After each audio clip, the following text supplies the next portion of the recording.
বিএনপিতে যোগদান করলেন জনাব মোস্তাফিজুর রহমান মুজিবুর মাতবর, সাবেক চেয়ারম্যান বিকেনগর ইউনিয়ন।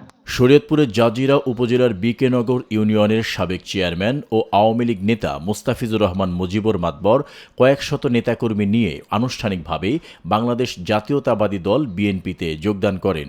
সোমবার সন্ধ্যায় উপজেলার বিকেনগর আনন্দবাজারে এই যোগদান অনুষ্ঠানে আওয়ামী লীগের নেতাকর্মীদের নিয়ে শরীয়তপুর ১ আসনের বিএনপির মনোনীত প্রার্থী ও জেলা বিএনপির সাংগঠনিক সম্পাদক সাইদ আহমেদ আসলামের হাত ধরে এ যোগদান করেন। আগামী জাতীয় সংসদ নির্বাচনকে সামনে রেখে বিএনপির সাংগঠনিক কার্যক্রমকে আরও শক্তিশালী করতে এই যোগদান গুরুত্বপূর্ণ ভূমিকা রাখবে বলে মনে করছেন দলীয় নেতাকর্মীরা। যোগদান অনুষ্ঠানে উপস্থিত নেতৃবৃন্দ ধানের শীষে ভোট দিন স্লোগানে আসন্ন নির্বাচনকে বিএনপিকে বিজয়ী করার আহ্বান জানান। অনুষ্ঠানে বক্তারা বলেন, সাবেক চেয়ারম্যান মোস্তাফিজুর রহমান মুজিবুর মাতবরের বিএনপিতে যোগদান দলের সাংগঠনিক শক্তিকে আরও সুসংহত করবে।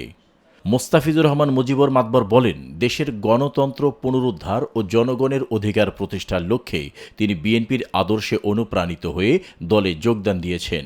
তিনি ধানের শীষ প্রতীকে ভোট দিয়ে বিএনপির মনোনীত প্রার্থীকে বিজয়ী করার জন্য এলাকাবাসীর প্রতি আহ্বান জানান।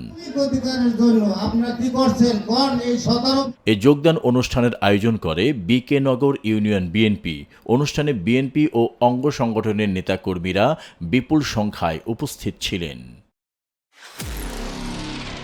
নিরপেক্ষ, সত্য প্রকাশে আপোষহীন।